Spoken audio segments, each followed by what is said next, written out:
Hello, everyone, and welcome back to Zeus Backstage. My name is Zeus, and today I am backstage with one half of the Sam's On Wrestling show. It's Sam. How's it going, Sam? I'm going well. I am covered in oil and jizz.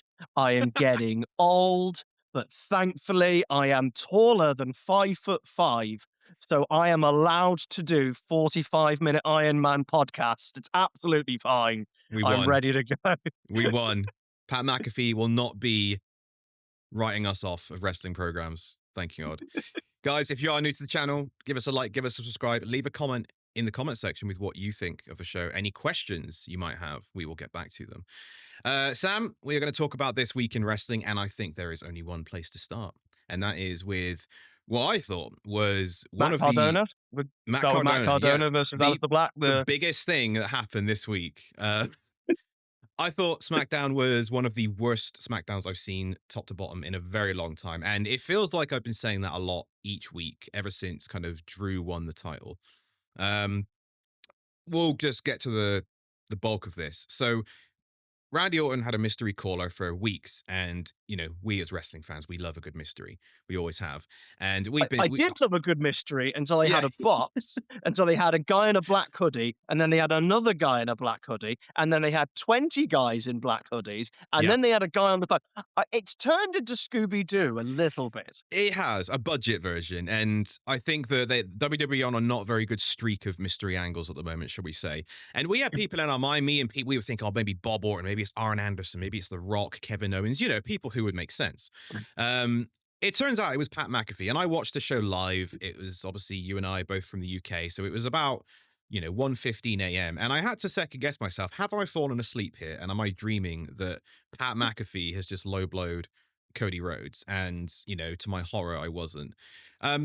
Just high level, Sam, what did you think of this when you first saw it coming out of it, given what you were probably expecting? The funny thing is I wasn't watching it live. So, and I usually avoid spoilers because I'm going to watch it the next day. But I had work and I forgot that SmackDown had happened. So I went on a little bit online, and you just see Pat McAfee low blows Cody Rhodes, and my brain didn't know what to think from that. So it was even more confused when I watched it.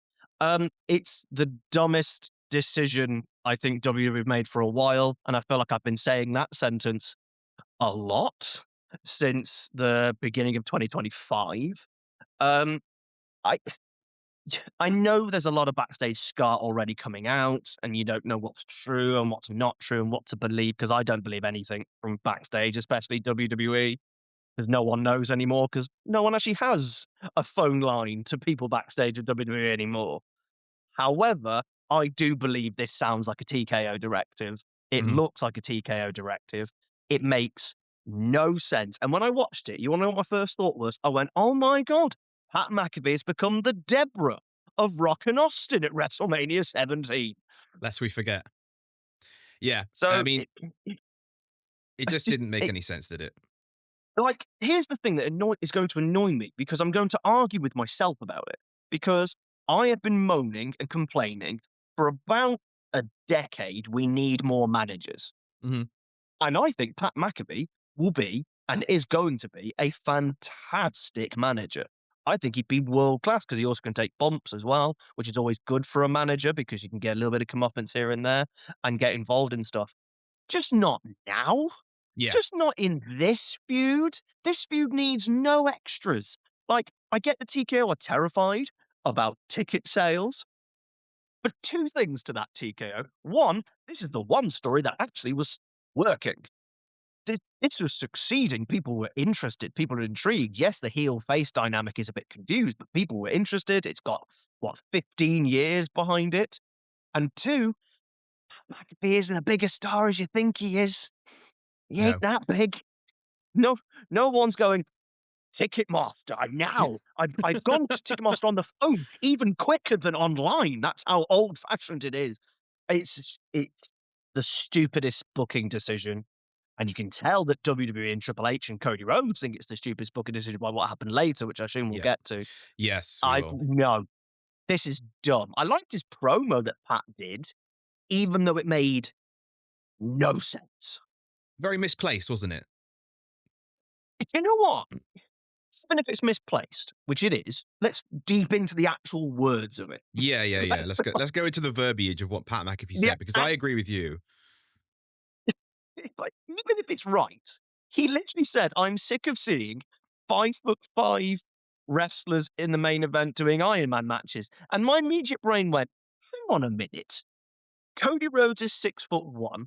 Drew McIntyre is 6'5". Roman Reigns is over 6 foot. Brock Lesnar is over 6 foot. And then I was like, "Oh, maybe it's the other one. CM Punk is 6 foot." And I was like, "Who are you referring to?" And then I went, "Okay, maybe that's a dig at AEW. I don't know if it's a dig at AEW, but I wouldn't say that WWE's main event scene has been small since Daniel Bryan kind of left it. If you're going to do the small thing, it sounds like a Vince thing. It's weird that he sounded like Vince." Yeah. And then the 45-minute Iron Man matches are like, when was the last Iron Man match in WWE? I actually cannot remember when they actually did a 60-minute one. And let's just say, oh, they're 45-minute long matches. I can't remember the last time WWE did a 45-minute match. What's he on about? Yeah, I mean, one of the things that when I watched this, I kind of slept on it because, I thought, this has made me quite frustrated. I'll sleep on it, see how I feel. And I thought to myself, if you asked 1,000 wrestling fans, like a Family Fortune style thing, and you said, who would you want as your top choice to be the mystery phone caller in this angle? I guarantee the only person on earth who would say Pat McAfee is Ari Emanuel, and that's it. Yeah. Nobody I don't would even think have this as... I don't even think Pat McAfee would have said No, Pat McAfee. no.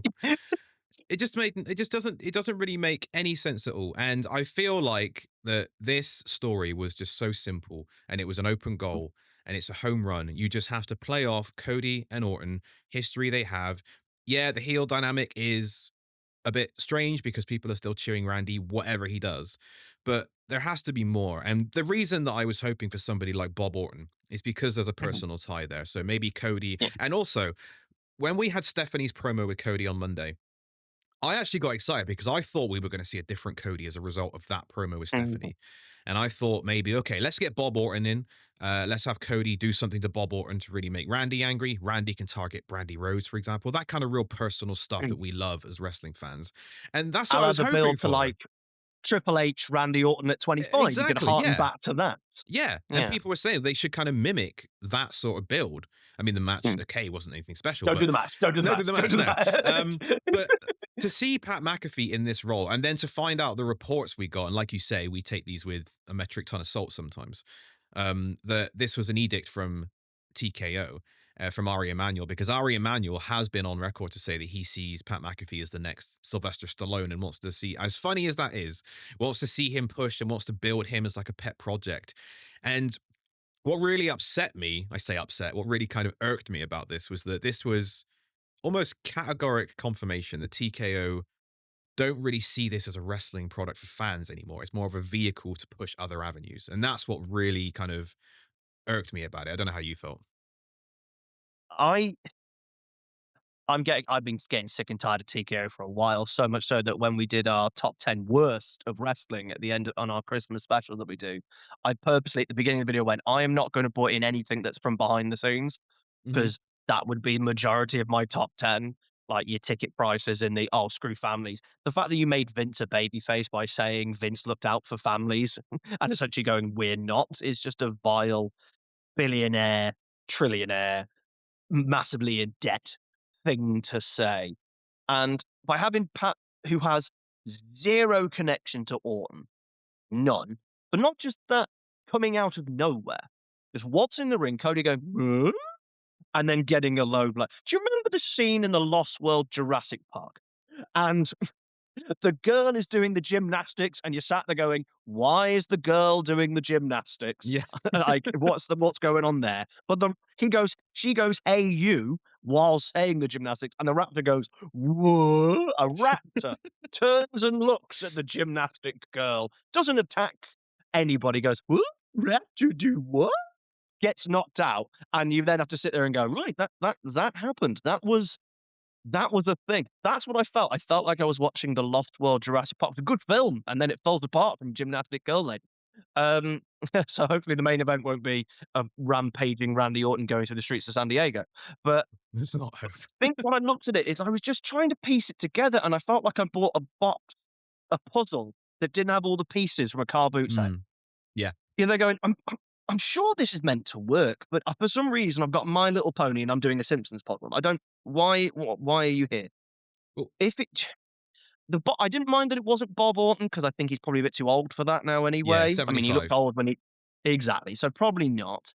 Some people said Ric Flair, and I was like, get to bed. No, Yeah, don't you no. dare do Ric Flair. People said Triple H, and I went, what would be the point? Like, literally, what would be the point? He can't take a bump. He can't do anything. I'd literally keep telling people, don't ask for Triple H to come back because it's a waste of time because he literally cannot do anything. So then it was like Kevin Owens was like, he's not fit.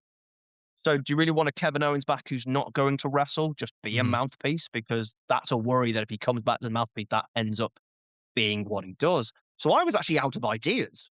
I genuinely was. So I was intrigued. It actually hooked me because I went, I don't know who it's going to be. So when Pat just randomly appears, no build, he's not there, he's not commentary, goes, oh, Pat Mc, like, have you been on commentary for the day? Sort of thing. Pat McAfee's coming back to commentary.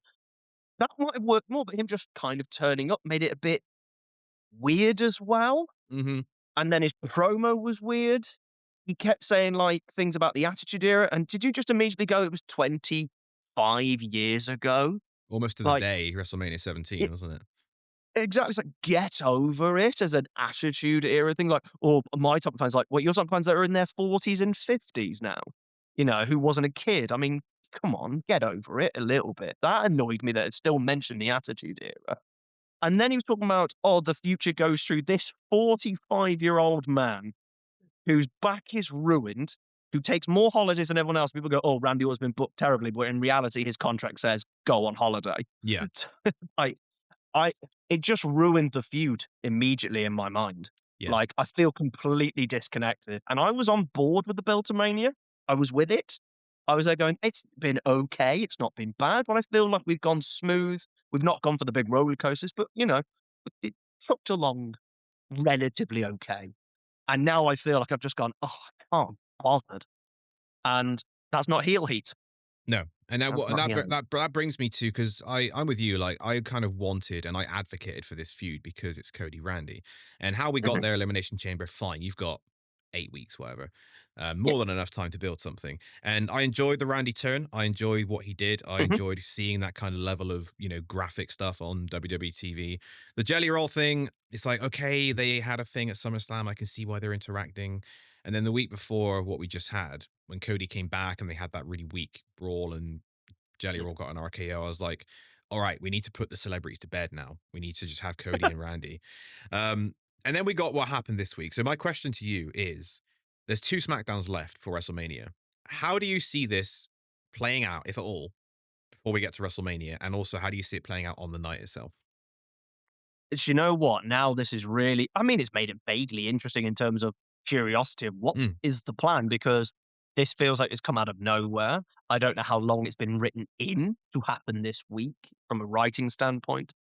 Uh, Clearly we're going to get a Cody Pat McAfee promo. It feels like you've just made Randy Orton the third wheel in a main event feud, because Pat McAfee is now the focal point because you've got 2 weeks to explain Pat McAfee yeah, and explain what he's going to do and involved. I mean, Randy should win. Like, I think yeah, before Pat McAfee turned up, Randy should win. I think a heel should always be champion, for the majority of the time anyway. One of the reasons Cody hasn't done well as WWE champion is twofold. One, they've given him nothing.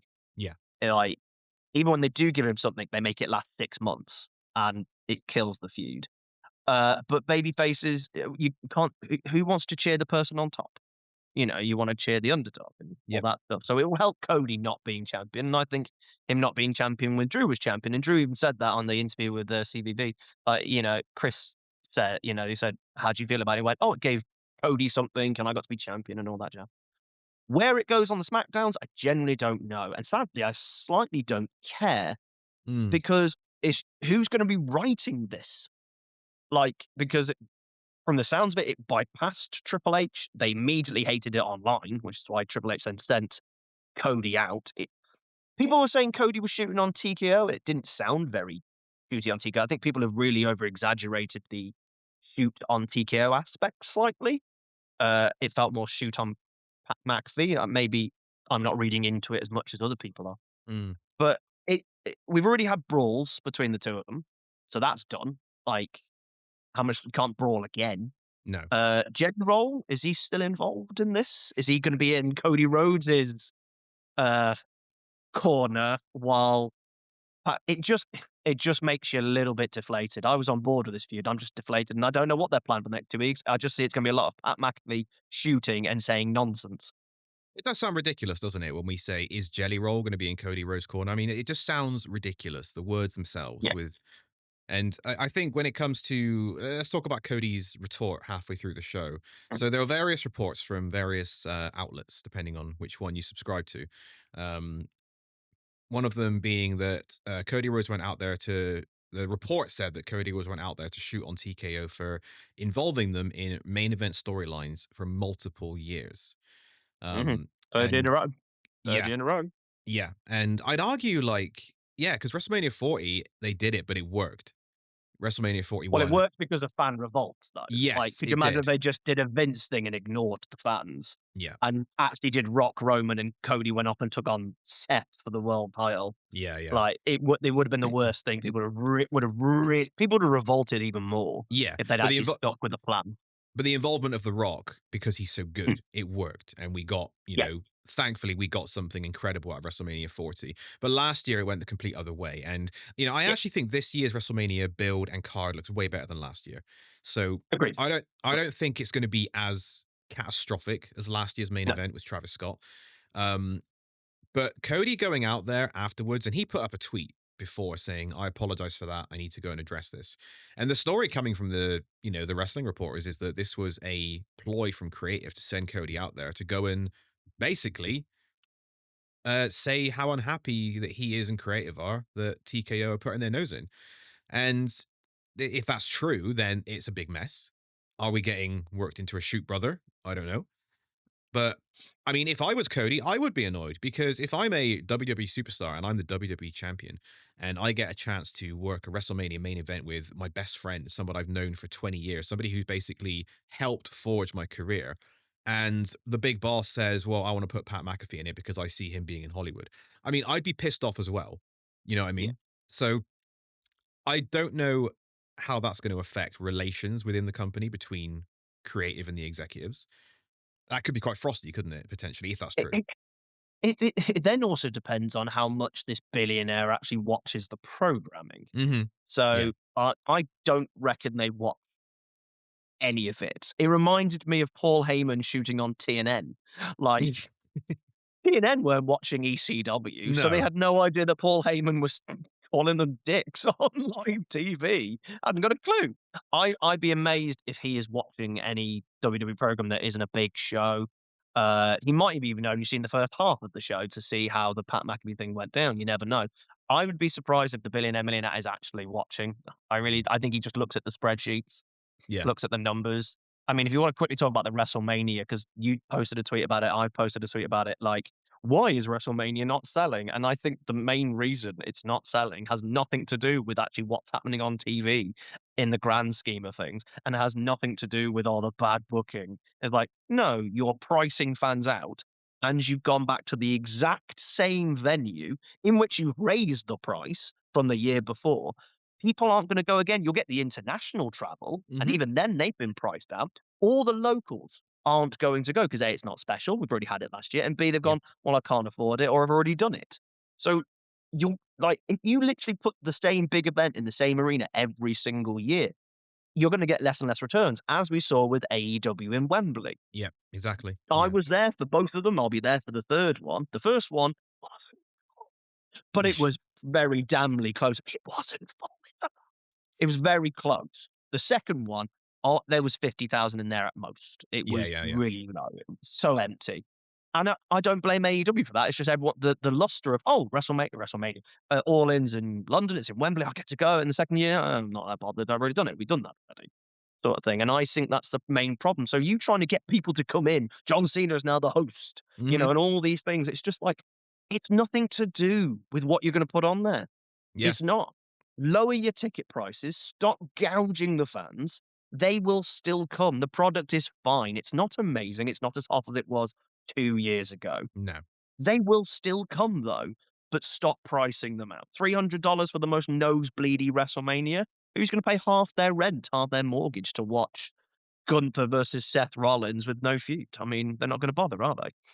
No, and I think that also the last few years in terms of WrestleMania, they've had a major overarching attraction. So the Bloodline are basically carried to WrestleManias. Yep. Last year, you had John Cena's final ever WrestleMania chance to win number 17. You have to think that would have been a draw on its own. This Yes, year, it would. we don't really have anything on that scale. You could say Roman and Yeah. Punk is a dream match, but it's nothing like the longevity of the Bloodline. Yeah, Happened yeah. last year, guys. Yeah. And also, this wasn't even the plan. If you read, you're supposed to be Roman and Seth and CM Punk and Cody, but injuries happen and Yeah, plans change. I have always been arguing against that. I don't believe that was ever true. I really don't. I don't believe that was ever true. It was always Roman Punk. I Mm. think they were building Roman Punk. Seth was involved in the vision. I don't think it was ever. I just think that was misdirections of people because I think Cody Randy was always the thing as well. I think the two main events have always been the planned Well, they two make sense, don't they? main In events. terms of they make Yeah. sense. They don't feel they're Mm. thrown together, do they? They do make sense in terms of why they're happening. Yeah, Um, exactly. and ticket What prices, what I did think. what did you think of Cody's promo? Sorry, what did you actually think of it watching it? Because you would watch it live. What did you think of it when it happened?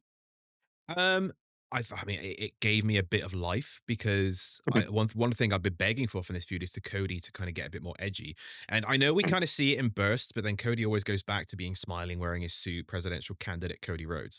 So I like when Cody is like this. I just wish he was more like it on a consistent basis. And the fact that Yeah. where he basically said, the people who represent Pat, which is Ari Emanuel and the TKO execs, um, I kind of liked it. It did feel the placement on the show felt like it wasn't planned. So I do buy into Yes. the fact that it was a one-off, it was a off the cuff thing. Mm. And I like that because it's drama. Yeah. Does it get me interested in the rest of the feud? Probably not, because they're still going to have to go with what was planned Mhm. beforehand. And this, I think, was just a quick shot at TKO. I don't think this is what we're going to see. I don't think this is going to be the Cody that we see going forward, unfortunately. I would love Triple H to get more passive aggressive. Mm, Like, you think about that man has politicked his way all the way through his wrestling career, yeah. always got his own way. Are you telling me that he's just gonna sit there and take it? At some point, the Triple H that we know is going to get irritated. Surely that's Triple H comes in. He can't be the people pleaser all the time, No. surely. But And people, I people, worry. Go on, go on. I was just gonna. People keep saying about Triple H, like, "Oh, Triple H is going to get fired." It's like he's not going to get fired because No, at the moment he is a yes man, and the company is making hand over fist millions of dollars based on what he's putting on TV. So there's no reason to fire him. I think no. if he leaves, he's going to quit. That's the only Yes. situation that he exits the business is if he's had enough and he quits. And I guess if TKO are kind of putting their hand in everything, especially main event WWE Championship, most prestigious prize in the industry. And if they're going over his head, and people say, "Oh, Triple H approved it," it's like he doesn't really have any choice, does it? If Yeah, the that's top the very guy next thing. says, "Can you approve this?" He's not going to say no. So Yeah. I think that Triple H, if he does exit the company, it will be of his own accord because he's had enough. I don't know if that will The happen, but the only way he gets fired is one of 2 things. The Rock throws his weight round. mm, Who knows what The Rock confuses me when it comes to relation to WWE. I don't yeah, get the man. Um, or the numbers actually drop and they just do that stupid football manager, sack the person top type thing. I think yeah, people need to remember this as well, actually, is Triple H is the head of creative. I hmm think a lot of people think he's the head of WWE, and he's not even the second person. Like, Nick Khan is above him. So a lot of things will actually probably go through Nick Khan before they went anywhere near Triple H. I think people see Triple H as Vince, and I think yeah, they really need to get that attitude out of their head. I also think they need to get out the idea that Triple H is booking everything. I think this is really strange. Like, as much as Unreal isn't real, and I think everyone can ignore everything that's ever happened on that TV show. yeah, I Uh, agree. look in the room, there's 10 people in the room and they may be talking about it, but then they're meant to go away and write it. And then Triple H signs it off. I mean, there's only so much you can allow it to be him. This isn't Vince and Pat Patterson over the swimming pool, tail whipping boys while also writing the show at the same time. Yeah, It's not where they only have a superstars to deal with and 4 pay-per-views, if that. It's not the same. You've got 5 hours of TV at minimum, then a pay-per-view potentially, as well as doing the other shows. And I do think that people are so quick to turn because I always say when something is really high and really great, if they go down to average or mediocre, that's bigger than if you went from mediocre to crap. And I think you Yeah. see it with football fans in particular. I Yes. mean, look at the Liverpool fans. They've gone from winning to fifth, which is from amazing I'm a to Tottenham fan, so well, yeah, I I don't wanna get it. mention it, but so you get unbelievably angry because, well, you've got the bigger job. You've got something that should be angry about, whereas I feel like the Liverpool fans feel more angry than the Tottenham fans, Mm, even though in reality it's fine. It's not as good as it was, but it's still fine. It's good, whatever. And, yes, I want it to be better, and I do believe it's better, but I keep tweeting the same thing over and over again. Triple H has to answer to TKO, Endeavor, and then he has to answer to Netflix, who yeah. definitely have a say on what they want. I think this is the sole reason CM Punk and Roman Reigns are on Netflix, as an example. The USA Network, they have demands, which I think is why they've got Cody Rhodes. I think they've literally just had to go, "Right, you 2 get those 2." Then you've got the Saudis, who definitely have what they want always gets done. They have an entire championship that was invented because they wanted a championship. And then you've also got ESPN as well, who we know are also just as demanding. That's impossible to balance. And I think eventually what was always going to happen, and we've finally now seen it, is the involvement in the TV program. Mm, You know, with the involvement with the Cena stuff, I actually don't think that was involvement. I just think they moved the plan forward 2 months because I'm pretty certain that Cena was probably going to turn at WrestleMania and mm. stuff like that rather than Elimination Chamber. So they just moved it forward 2 months. The Rock, Roman, I think they wanted to do, but they then backtracked and did something else, which is good. So, but this is the first time I actually feel like it's actually gone, no, no, no, do my thing. Yeah. And the minute you start doing the do my thing, it's a real issue and it will affect the show because it won't marry up with what you're doing. And it hasn't married No. up. Like even Jelly Roll. I actually enjoyed the Jelly Roll stuff. I thought Jelly Roll trying to talk to Orton backstage a couple of weeks ago was Great. great. Yeah. I really liked that. The RKO and just kind of put the finalmont on that, I assume. I'm hoping, rather than Jelly Roll being involved. But I was hoping that would put the finalmont on that. But Jelly Roll has to do something at WrestleMania because otherwise, why has he been on the show during WrestleMania season? But I mean, you say that there's about 17 celebrities on the show right now, and it's driving me up the banana wall. I hope that they don't go off track. I hope they wove it and it makes it work. Because let's be honest, Randy Orton is a great promo. Mm. So potentially actually having someone cut shooty type promos and Pat McAfee with Cody Rhodes could be enjoyable to watch. So we might have to just try and look at it from a positive standpoint. But right now, I am just going, and I don't want to be doing that 2 weeks out from No. WrestleMania. No, the timing is really bad, and I get it. I think Triple H, needs to be held accountable for certain things, but I'm not going to apply that to this situation. I think Not at all. this is far beyond anything we've seen so far. I think from a TKO involvement. Um, Sticking with SmackDown. Do you know who I will blame Triple H for? Yeah, go on. CM Punk and Roman Reigns. I will blame him for that. Yeah, Because yeah, I exactly. think that because I know we're mainly talking about SmackDown, but I'm just going to point this out now. I think this feud has been crap. Okay, I interesting. really hate this feud, and the reason I hate this feud is not because it hasn't got the potential to be brilliant. It's because they're doing 2 different feuds at the same time. Like Interesting. they sat down and had a chat about what the direction of this feud is, because the direction of the feud should be Roman can't do it alone. It's Mhm. so obvious. It's so easy. But Roman keeps calling CM Punk old, or not a star. And you're like, lads, you are doing 2 completely different storylines. And if have you been watching that going, this is good, but I'm not in it. Why is it not grabbing me the way I thought these 2 megas? That's why. Because the storyline, even though it sounds like you're doing the same storyline, isn't. They're 2 they're We'll doing talk 2 about different storylines. we'll definitely talk about that when we come to Raw, because I think the last couple of weeks I have felt a bit outside of the storyline as opposed to the first 2 weeks. Um, but sticking with SmackDown. I just wanted to point that out because of Triple H. I Yeah, was yeah, going to yeah, say, yeah. I'm It's a not going to Triple blame him H for anything analogy. that's happening there, but I will blame him there. And that's why I have to pick my battles on which one I blame Well, Hunter on and which one I don't. speaking of, well, we can talk about Triple H. Are we going to blame him for Carmelo Hayes not, or potentially not being on the Mania card? So this I thought was just a terrible ending to a really bad episode of SmackDown. So we had this rematch announced that was spoiled beforehand. The match was happening. Carmelo Yeah. Hayes as a rematch against Sami Zayn. And, you know, I, for the life of me, just thought to myself, well, this has to be a no contest, and they make it into a triple threat because that's what people have been theorizing. It makes sense. I think Carmelo Hayes thoroughly deserves more than most people on SmackDown to be on WrestleMania, along with Ilya Dragunov. They went with the story of Sami Zayn finally taking advantage of something when he previously hasn't to get the clean win against Carmelo Hayes, and then it ended with Trick Williams and Lil Yachty celebrating in the ring and leaving Sammy as the underdog babyface against the heel Trick Williams for WrestleMania. What did you think of this? Because A, I think it's ridiculous to even do the match if that's the finish you were going to come up with anyway. And B, do you see any recovery for Melo to still get on the card, or do you think there's a legit reason outside of wrestling he can't be at WrestleMania? Oh, don't make me talk about this subject.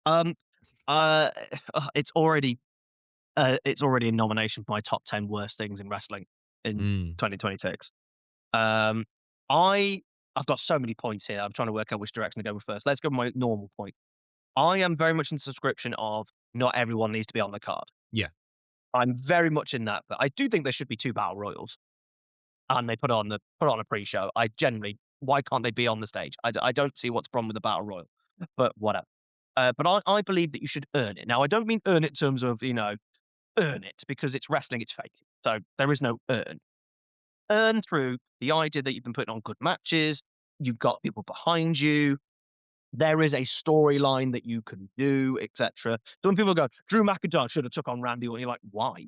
Like, what Mhm. would have been the point in that match, sort of thing? Drew McIntyre has a story. That's the story I'm invested. That's why that's on the WrestleMania card. So with I'm not in scripture. Everyone needs to be on the card. I really don't. Either the storyline, like for example, if they said that Julia versus Tiffany Strand is on the card, I'm not going to be like, oh, they've been screwed over. I'll be like, it hasn't really caught fire. I agree. If it's on the SmackDown beforehand, so be it. Bit tough for those two, but so be it. Carmelo Hayes has been the best thing on SmackDown. Yeah. And I would argue Ilya Dragunov was the best thing on SmackDown before Carmelo Hayes. They have been building a storyline of Ilya Dragunov is now doubting himself, can't get it done. Surely the story then culminates at WrestleMania with Ilya Dragunov turning heel, winning the title from Carmelo Hayes at WrestleMania after they put on a 15-minute, 20-minute bang. They've set up the storyline. So I feel that not only have we removed Carmelo Hayes potentially from WrestleMania, and we'll get to that in a second, and Ilya Dragunov, but we've just ended that storyline after Carmelo Hayes just beat him last week or the week before, whatever it was, Mhm. 2 weeks ago. We're like, oh, that's just the end of the feud. It's like, oh, so Ilya Dragunov's talked about struggling and battling himself, but he's still a loser. Well, that's great for Ilya Dragunov. Thanks for that. And then Sami Zayn has to win the United States title because why does that title need to be in this feud? Like, It doesn't. Nick Aldis going, Sammy, you're not at WrestleMania. Hang on, does that mean that Trick Williams wasn't at WrestleMania until Sami Zayn won the United States Championship? Like, if Trick Williams had won a number one contenders match for WrestleMania, and that's how Sammy gets there, then maybe that'd be better. But the feud has been going between Sammy and Trick anyway, so you would put that on the WrestleMania card and it makes no sense. It's a Mhm. complete mess. The fans don't want it. And I think that's actually weirdly working because I do believe they're going to attempt a double turn. But Yeah. now that they've thrown Little Yachty there, they're like, okay, that doesn't feel like the double turn's going to happen now because why would you do 2-on-1 with a double turn? So now I feel like the double turn's not happening. So now I feel like everything that you built, Sami Zayn complaining and moaning and taking advantage, now doesn't work because there's now 2 heels rather than 1. Now I feel that you're right, that Carmelo Hayes actually could be inserted into match because he's been screwed over and makes it a triple threat, but that makes no sense because Carmelo Hayes has nothing to do with this feud Mhm. until Sammy took the title off him. So now it feels like with 2 weeks to go, they've started another thing. Trick Williams has nothing to do with Carmelo Hayes. I know they've got history, but they've got nothing to do with each other. So I just can't see Carmelo Hayes getting on the card. I think that's it. He's not on the card. So the best wrestler, let's be honest, is now not going to be on the WrestleMania card, and in my earning section has been screwed over. Sami Zayn Trick for the United States Championship makes no sense to me. Doesn't need the title. Trick can just win. Get a match over a veteran. Sammy can keep his run going of not getting the job done. It's a mess. I hate Yeah. it. Sorry, I've ranted. I hate this No, I think with such a passion. it's one of those. It's a bit like the roadie candy Cody Randy thing, where sometimes the simplest solution is often the best. Like just keep it Occam's simple. razor. Occam's razor, exactly. So it's just keep it simple. And I feel like they've over convoluted so many of these angles going into Mhm. WrestleMania. And like Carmelo Hayes versus um you know, a triple threat or even a fatal four-way with Ilya Dragunov makes sense. And people saying, "Oh, why would you add Ilya Dragunov?"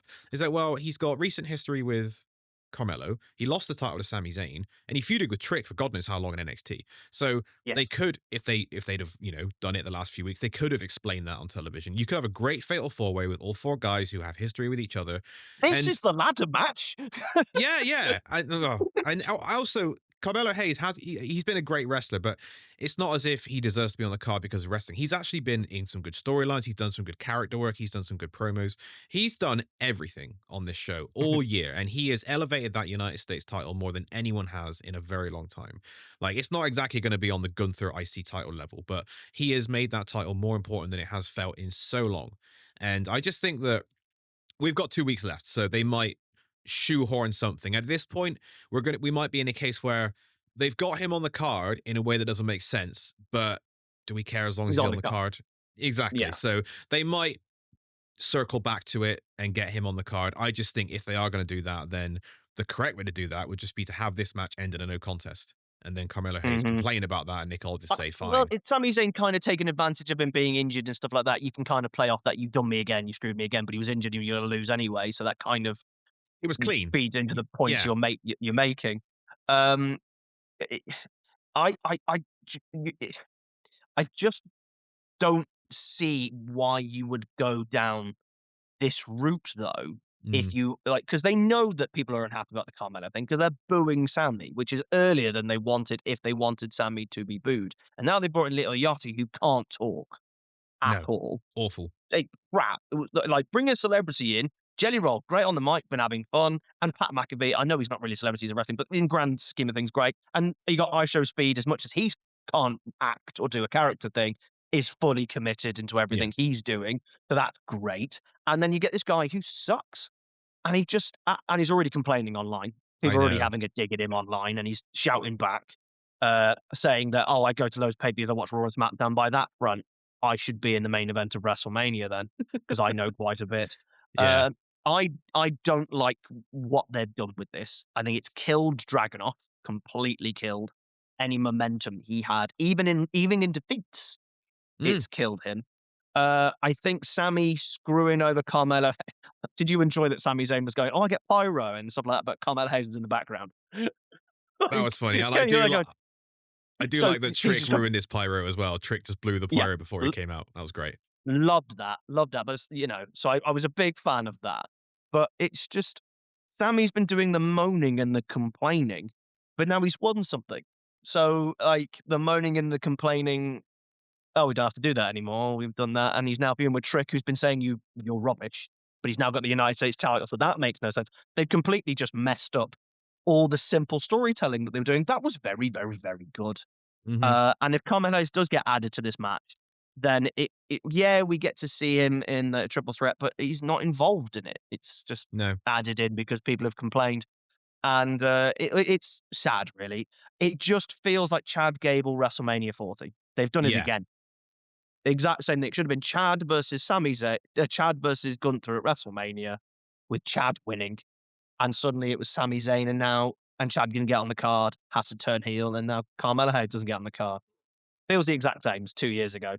Sami isn't that big a draw, you No, know. and it feels that we had a conversation about this where obviously, bookers have their favorites, and they obviously see Sami Zayn as a reliable person that they always put on WrestleMania. Obviously, he was a integral part of 39 main event night one. He was bloodline integral. 40, he beat Gunther for the Intercontinental Championship. He missed 41. He missed 41, he did. But Mhm. this year he is I don't see why they had to put the US title on him. I think him and Trick sells itself. I don't think Trick It really does. needs the US title. Trick has been the best call up I've seen in a long Oh my time. god. A So long long. time. Yeah, he is the man. Like he is the man going forward. And I don't think a US title is going to really uplift him that much more than he is because Me he's just got everything. me means he has to lose. Yeah. Well, yeah, we'll That's see. what people don't realize about the mid-card title. It means you have to lose it before you then Yeah. go up to the main event. I would have happily happened straight into a main event program. I really do. Mm. I think it would have been great. It sucks. Carmelo Hayes has been screwed over. And even if he does get added to the triple threat, I don't think that actually helps him that much either in the Yeah. grand scheme of things. But at least he gets rewarded for the work he's done. Exactly. But And it's a great I reward, don't isn't think it's it? going to Being happen. on. No. Yeah. No, I can't see it happening. I can't see how they make sense of it. But we'll No. see. I want to move on to another quote unquote big program on SmackDown, which is Rhea Ripley and Jade Cargill. So this to me has, if I was to kind of, and I might do a video on this. Yeah, Sam's got my reaction. Sorry. I'm sorry. I'm with you. I might do a video on this, like ranking all the builds to WrestleMania so far. I think this, along with the Mm. women's tag title, would be firmly at the bottom in terms of excitement, in terms of what's happening. What have you made of this? And we've had many conversations, or me and other guests have had conversations about maybe Rhea's not into this, the social media, if they got real life heat backstage. Is that coming across on TV in the form of just bad television? What have you made of this, and where do you see it going? Firstly, isn't it sad that the women's tag titles has gone from being one of the hottest, best things to just drifting?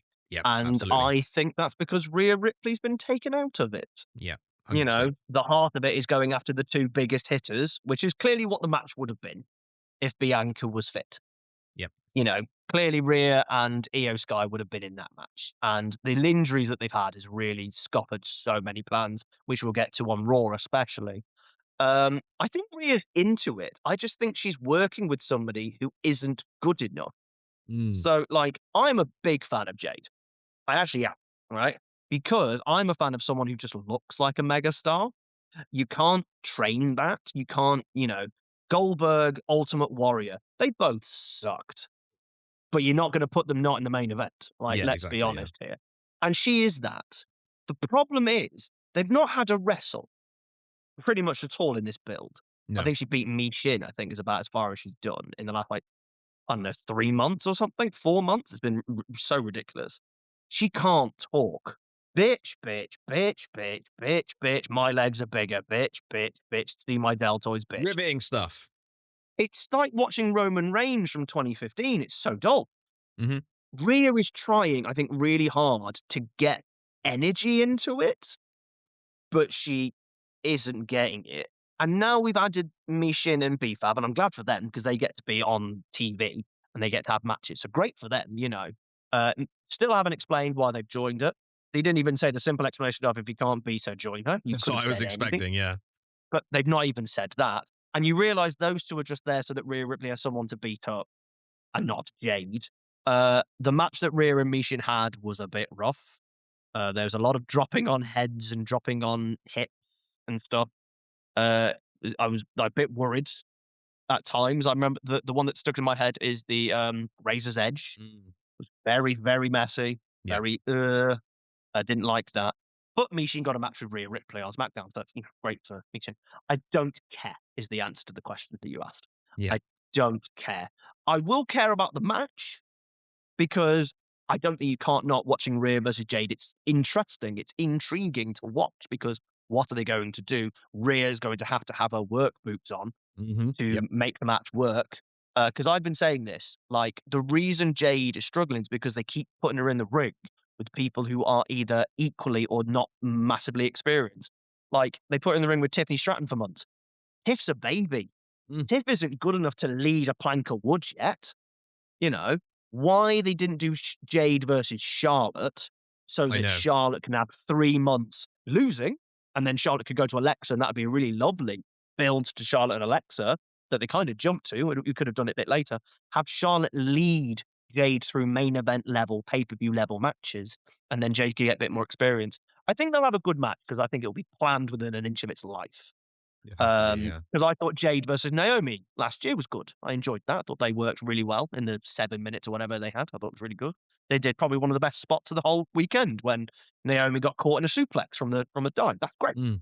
So I think the match will be entertaining because I think they will plan it with an inch of its life. As feuds go, wow, it sucks. Yeah. It Yeah, sucks. there's nothing here. There's nothing good about it. And now that Io Sky's there, Bianca Belair's going to turn up as well, even though she won't be fit. She'll be there for a punch, with her opposite hand. And that's what it'll be. Who wins? don't really know, to be honest. I got thoughts Um, on who wins. I think go on. that I think Jade will win for a couple of reasons. One, I thought because Jade would. I do think they are holding out for Bianca and Jade for the title. And Yeah, two, my reasoning.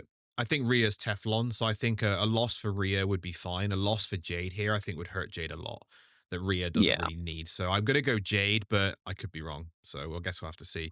I I've got Jade also Rhea as Raw, Mm, and I think they would rather have her back on Raw. I yeah, think Netflix would rather have her on Raw. She's still on Raw, like, a little bit anyway, but, she's been on SmackDown for a bit. I mean, SmackDown do need some women, yeah. main eventers because it does feel a little bit like, where are all the main eventers?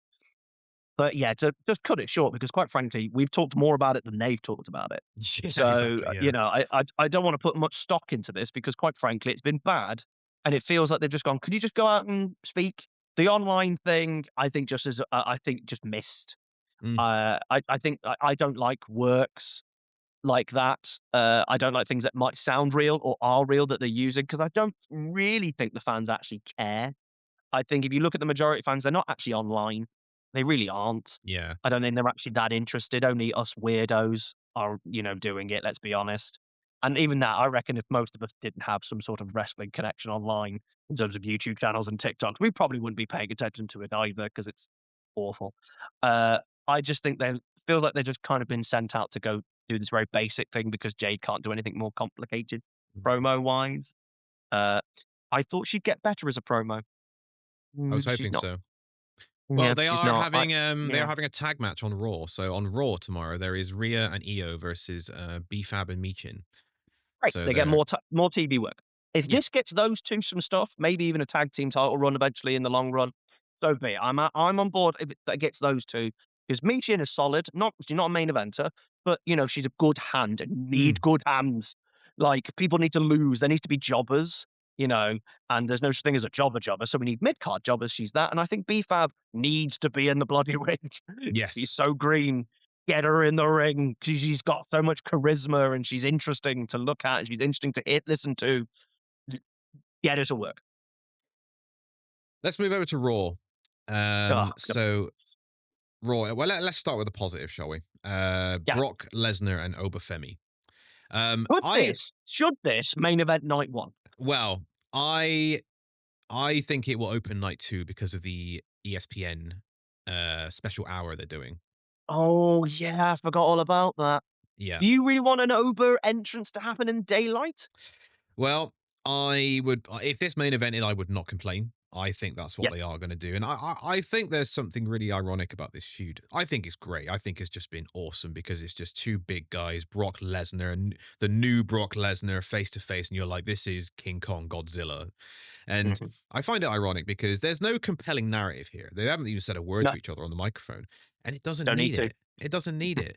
And it strikes me as odd as like everyone says they need I'm a big story guy, you're a big story guy, that's why I watch wrestling, things need, but sometimes you just need two big dudes to beat the living shit out of each other for 10 minutes. And I think that's what we're going to get.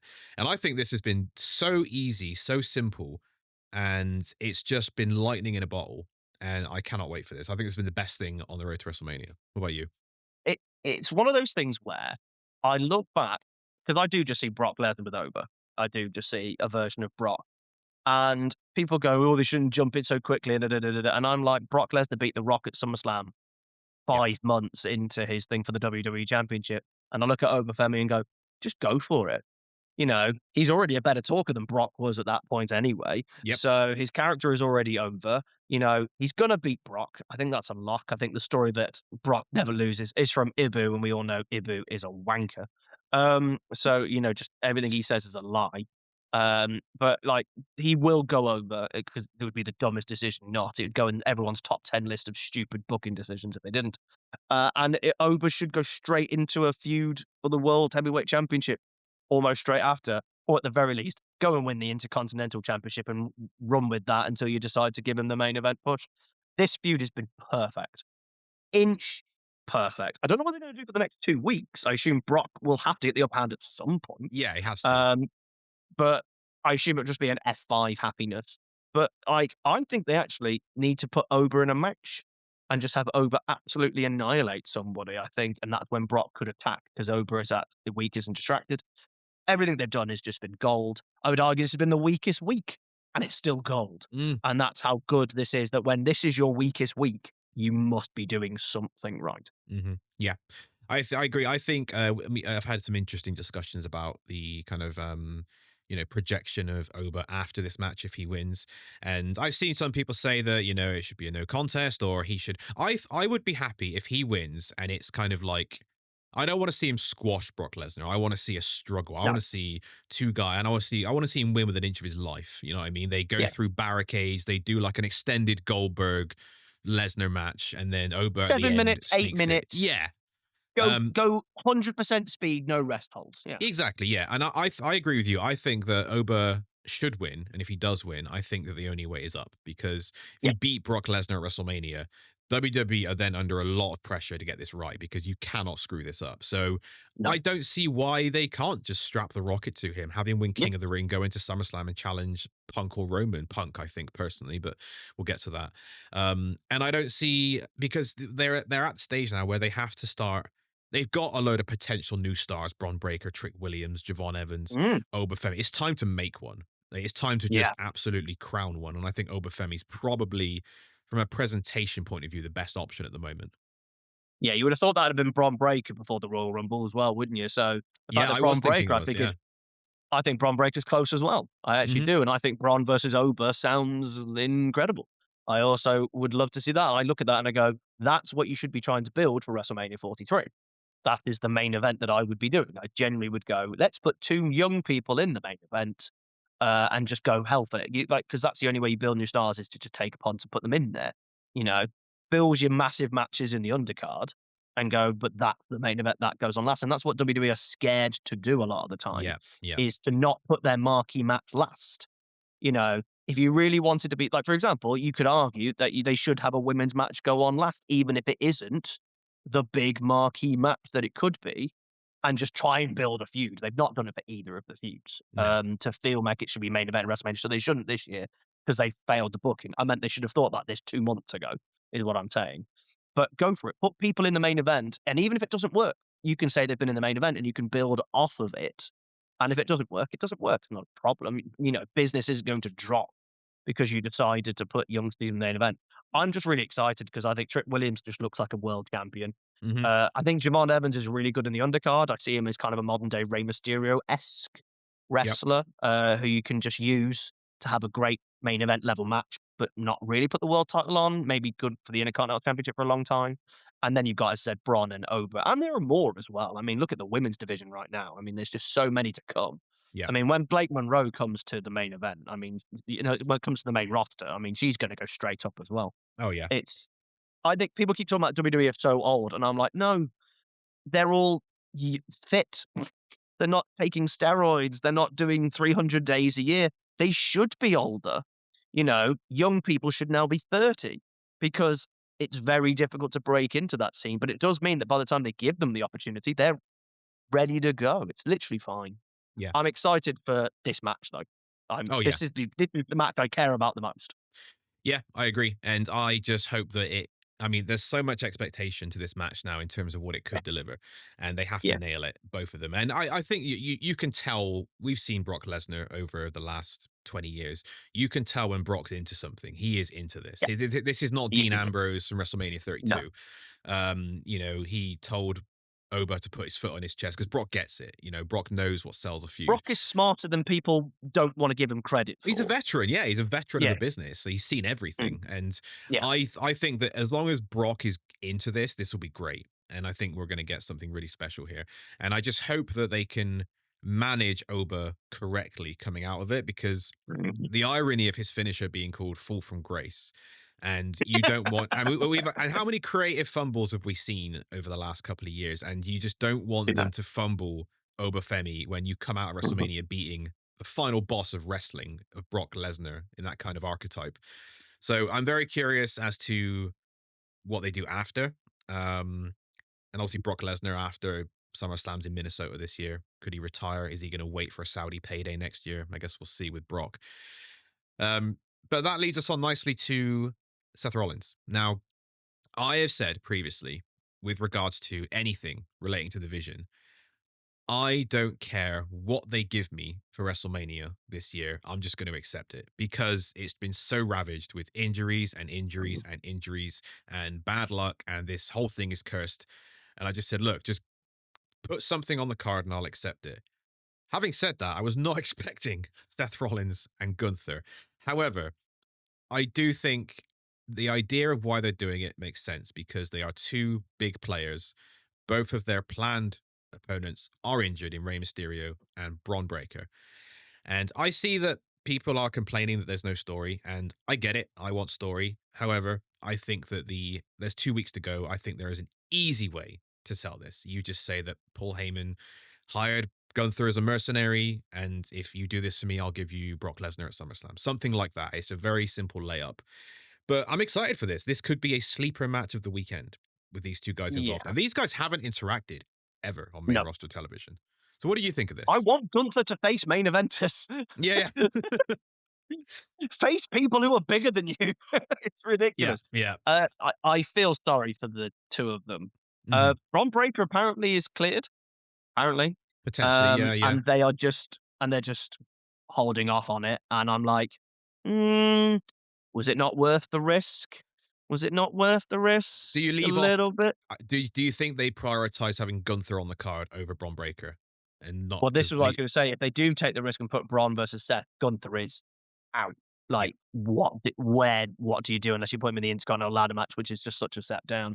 I can't work out what the story's going to be outside of what you said, in terms of like a mercenary for hire type thing.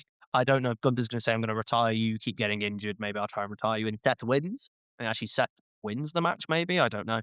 I don't care that there's no storyline here because, quite frankly, if you don't realize what has happened, even if you're not a massive behind the scenes person, if you haven't clocked what's happened, like, you're an idiot. Like, they've started this feud. You'll get some answers next week. Touch wood, hopefully. But Yeah. like, how often do we not get the answers next week? Wow. Brock I and still don't Cody. know why Brock attacked Cody Rhodes Exactly. 2 years ago. I still don't know why. Ludicrous. But hopefully, this will be explained, but they had to. I mean, they could have easily done Seth versus Bronson Reed as well, and then he got injured too to just compound it. It was like, well, we have a side thing. They knew they were never going to do Logan Paul because they clearly got a set up for something else. And Logan has already done Seth, so it doesn't work. And really, Logan had nothing to do with the Vision and Seth. So that match makes no sense. Same for really Austin Theory, makes no sense. So they kind of had to pivot away from the Vision, sort of, with Paul Heyman, is who knows what is going on there.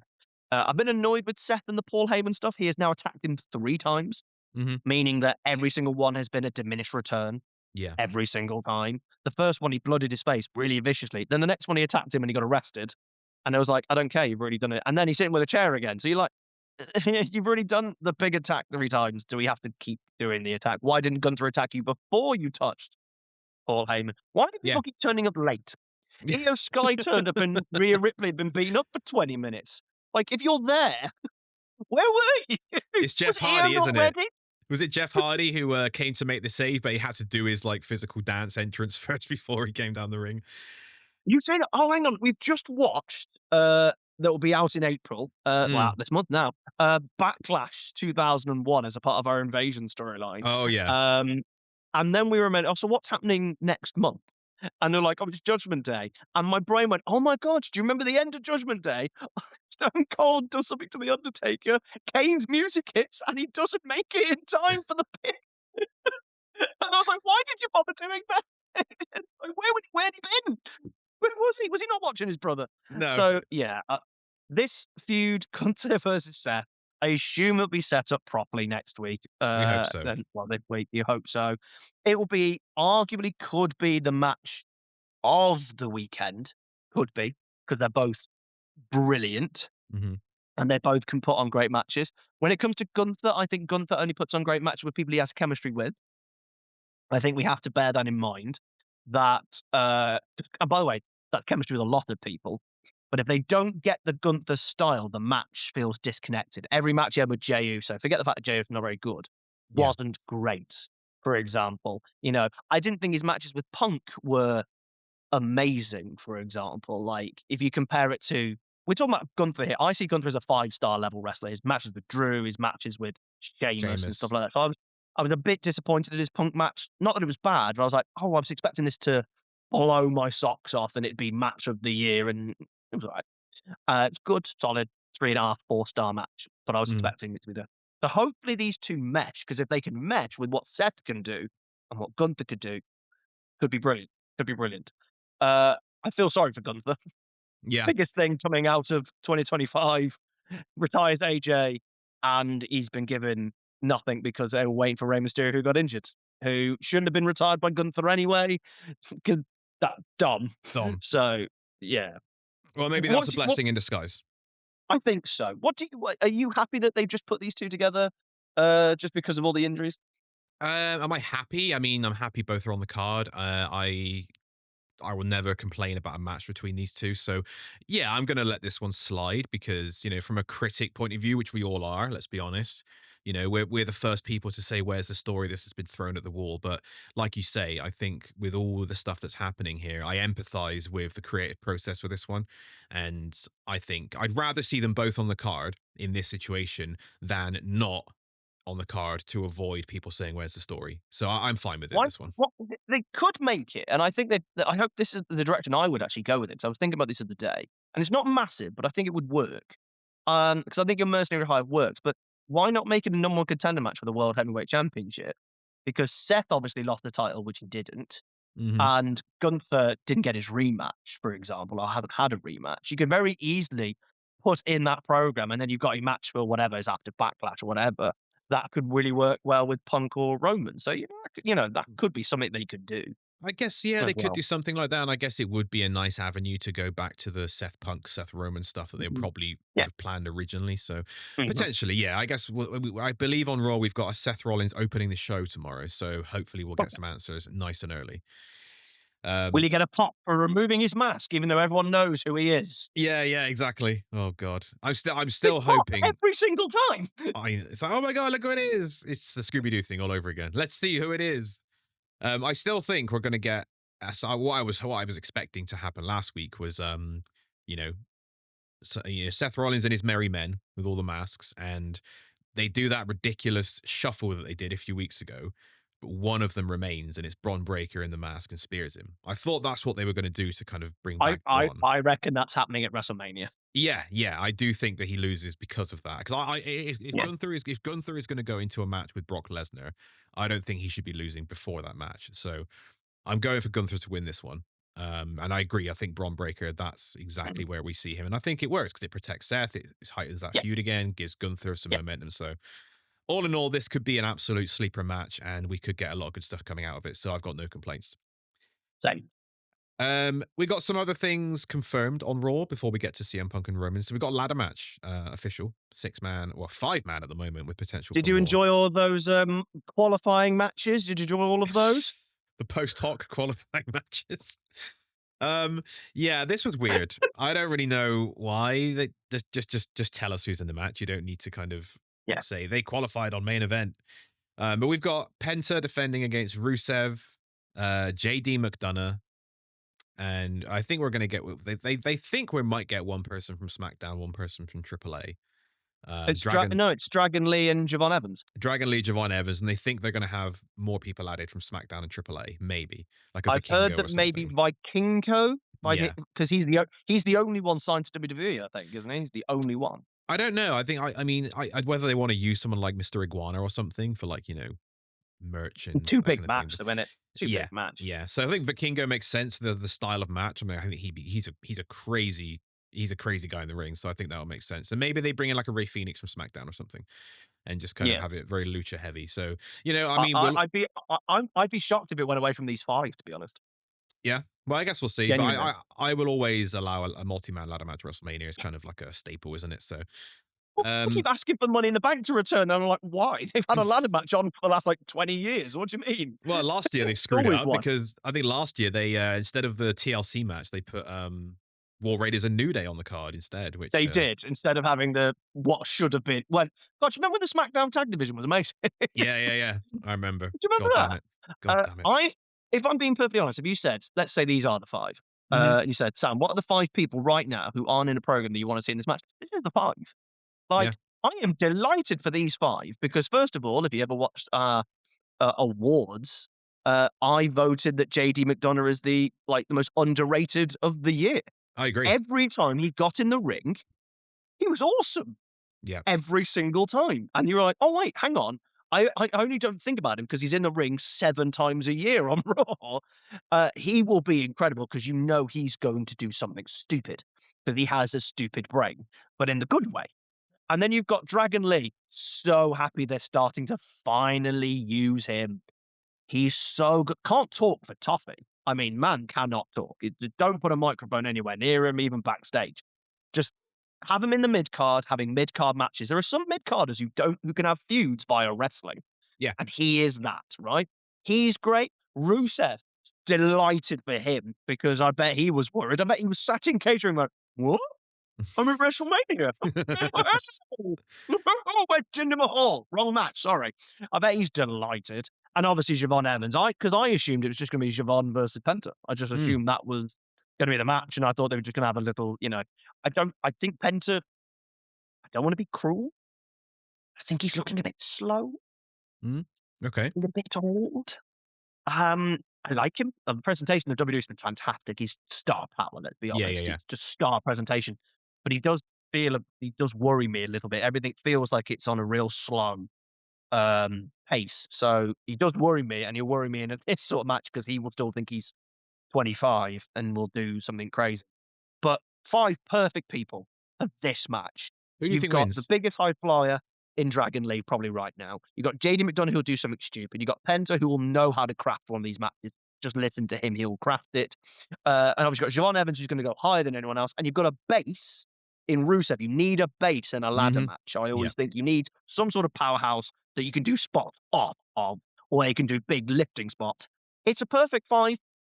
Why not? This is what I would have open one of the nights. This is Yeah, what I yeah, would yeah. open the show with. Yeah. It's great. I'm actually delighted, even though it makes no sense. It's completely random. They did not have qualifying matches on main event. That is a complete lie. Stop making up stuff. They'd even shown the people the main event hadn't happened yet. What are you on about? Stop making it up. It's Looking so forward to it, bizarre. Who do you think wins?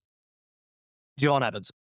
I was thinking that. I think again, this WrestleMania could be used to elevate so many new people. Oba, Trick, and Javon Evans. If you use this Yeah. WrestleMania to elevate these 3 guys in prominent positions, like Oba beating Brock Lesnar is a title in itself. Trick winning Yeah. the US title, Javon having the IC title. I see no issue with that whatsoever. I think that Mhm. all 3 of those would benefit more than the Yeah. guys they're against. So I hope Agree. that happens. I hope that happens. And we also got the women's tag fatal 4-way match announced. And you said this earlier that this division, I don't know how you feel about this division. I feel that other divisions are suffering as a result of this division's existence. And I'm talking about the women's US. And I think that if you just got rid of this division and you flooded the mid card with the parts of this division, I feel like the women's US title especially would be so much better served with people like Alexa Bliss, Charlotte Flair, kind of servicing people like Julia. What do you think about this whole division potentially diluting the other ones? I'm going to 10% agree and 90% disagree. All right. Because, first of all, I like that there are women's titles across the board because there's no reason not to. I Mhm. like that they have 5 titles. I think the men should have 1 tag as well. I think they should make that Yep. change too. I don't think they need to. They haven't got enough tag teams on either Raw or SmackDown. Have them float just like the women. You are right that it is actually diluting both the mid cards, but I think it's diluting them because they're building this fatal 4-way. Well, it's probably going to be even more people, to be fair, storyline. And the reason I disagree is because I think post Mania, people can go for mid, and WWE don't do this enough. People can go for mid card titles while still being involved in a tag team. Mhm. You just have your tag team partner be your manager for a month or 2. It's fine. Like literally, they don't have like Alexa Bliss could win the United States Championship, and Charlotte Flair could just be involved or go off on her own bit for 2 months and then they come back. We are so obsessed that when we put something in a singles, they have to split from their tag team partner, Mhm. and I'm sick of it. Just doesn't need it. Um, I don't. I actually like this. This is the first time in my entire watching of wrestling that the women's tag division actually has looked important, Mhm. even with the fact that they've kind of failed this build. And I think it's again because of circumstance that it's failed this build. I think they've had to reshuffle it, and it suddenly lost its spark. And I think the spark was Rhea and Io. I think they were the spark behind it, because I think Charlotte and Alexa versus those two is great. Lash, again, it will put Lash over, and Nia is great. They would have had probably the Bellas. They probably would have had another tag team. I even think I had another tag team in mind as well at one point. My brain's not quite giving it to me. I think it might have been Julia and her partner with Kiana James potentially as well. It could have been a lot of fun, sort of thing. Oh no, sorry, Roxanne and Raquel. That's the other tag team I Mhm. had. I knew there was another one in my head. So I thought they were going to have a six. I thought that was the ladder match. I thought they were going to do this a 6-team ladder match. So I do think it has made an effect in this WrestleMania build. I'm glad it exists, and I'm Mhm. glad they've actually highlighted it. I think it's great. I don't know who comes out the winners. I assume it'll be the Bellas because yay. But I actually disagree. I really enjoyed the women's tag team division. You just put some effort into the other two. Having AJ Lee be the IC champion is stupid. It's Mhm. just stupid. She's not there, so that's gone now after doing such a great job. Why not push the Julia and Tiff story even more? Because that's all they need. You only need 2 people to make a mid card mean something. So you're saying it's diluted it, but they literally have 2 people feuding over it. That's all they need. So now it gives the women something else to do while they are busy, but they can't seem to plate spin No. WWE. They just can't do it for some reason. I don't think AEW can either, if I'm being perfectly honest. The Mm. amount of times people just seem to disappear for 3 months and then randomly come back. So I don't think they can do it either. But WWE with title belts right now, rubbish. Um, it seems like they start a feud, finish it, and then go, "Oh, you want us to start another one? Oh, no, no, no, no, no. Now we've got to put focus on the men's Intercontinental Championship for the next pay-per-view. That one goes off pay-per-view now for the next 4 months." So I'm glad it exists. I have enjoyed the women's tag until the last 3 weeks when it's just got a bit interfery, very lazy booking, very boring. Yeah, I think if Go on, go sorry, on, go on. I kind of feel the same in a way. So I thought that when Rhea and Io were champions, I felt it gave the division some much needed kind of star power, and I feel like the stuff they were getting involved with was quite decent. And then obviously they had to pivot because Rhea winning the chamber, and obviously there's connecting tissue here between people getting injured and knock on effects. And I think I Mhm. agree with then for then since then for me it's just not been entertaining, and I No, don't it really hasn't. I don't really enjoy Nia and Lash Legend. I like Lash Legend. I think she's got Mhm, significant future in the business. mhm, I mhm. haven't really enjoyed the pairing between them as champions. The Bellas, I just don't have any time for personally in 2026. I love Go Charlotte and away. Alexa. Charlotte and Alexa, I think, have had a great dynamic. I think that did a lot of saving for Charlotte's on-screen personality. Um, Oh. Bailey and Lyra, I like. They seem to have dropped this Bailey split personality thing that she was doing out of nowhere, which is not the first time they've dropped something out of nowhere recently. So I think from a match perspective, it'll be fine. It's just not something that I've got high on my list of things that I'm pumped about. But I agree with you. I think it does have a place, and I think that with your point on the dilution of the mid card, yeah, I see where you're coming from. They can have people in tag teams and also in the mid card, but they just don't do it enough, and they They feel never like do it. they kind of gatekeep, people. You're Yeah. in a tag team, that's it. Because, Mm, there's nothing wrong with having Charlotte Flair elevate the US title, for example. I think that would be mhm. Becky Lynch did it with the IC title. I think Yeah. that needs to happen in the US title as well. Because let's talk about Julia. Like Julia has been I don't know what the word to use. Not successful on the main roster in terms of anything like crowd reaction, getting over. The matches aren't even that good and nothing's really working for her. And I just think that she's got nothing to work with. And I think someone like Charlotte I Flair think going what's into there happened would with help. Julia is the initial presentation was wrong. Hmm. It's the first thing.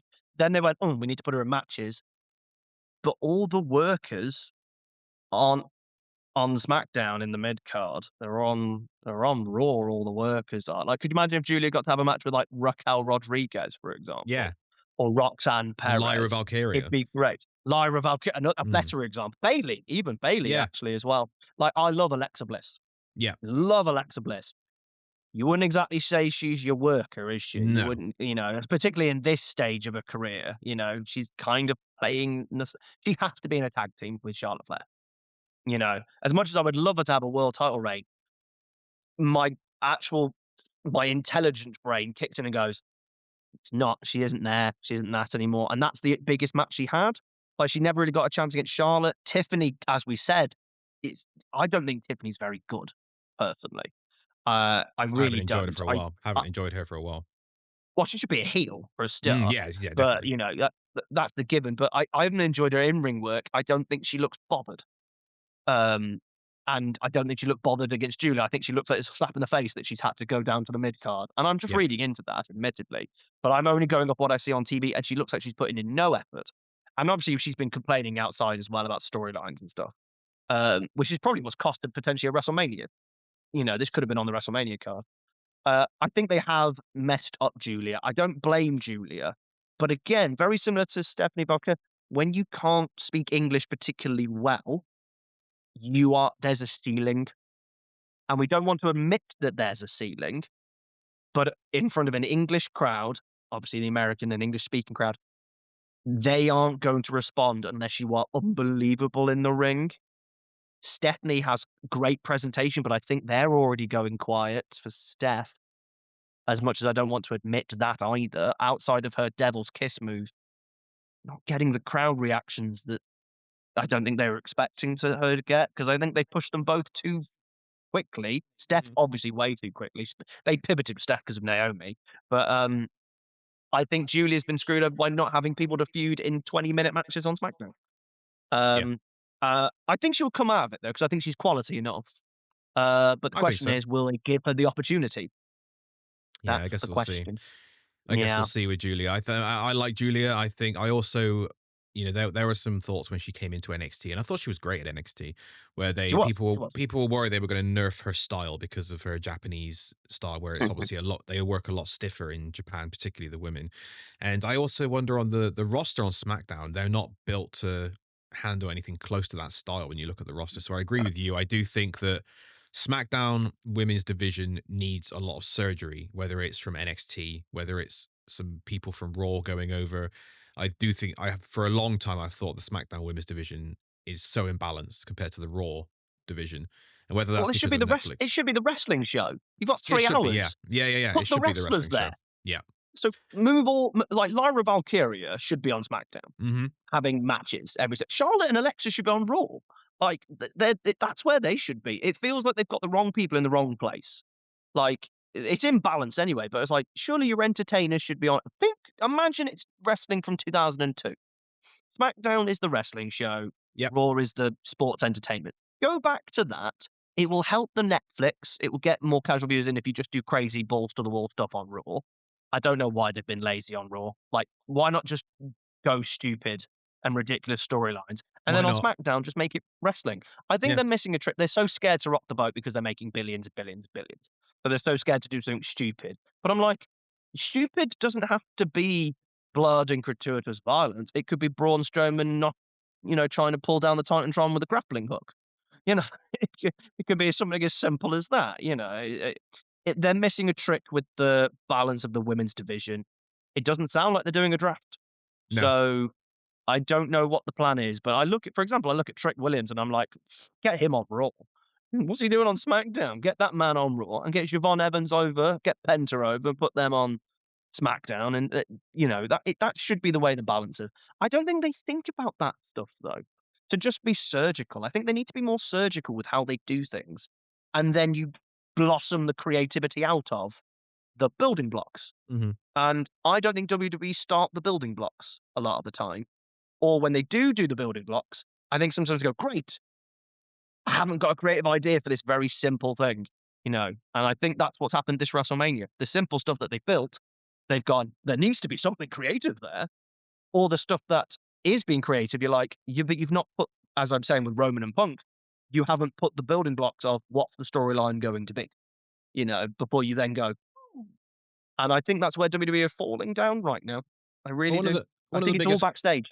one of the biggest criticisms I've had of WWE over the last, I'd say, maybe 18 months is everything feels so safe and everything feels so afraid Man. to take risks. And it might be right, but it Uh-huh. might be right what you said. They're making hand over fist, so don't change a winning formula. But, you know, obviously they are a publicly traded company. They are just going to look at bottom line and shareholder value.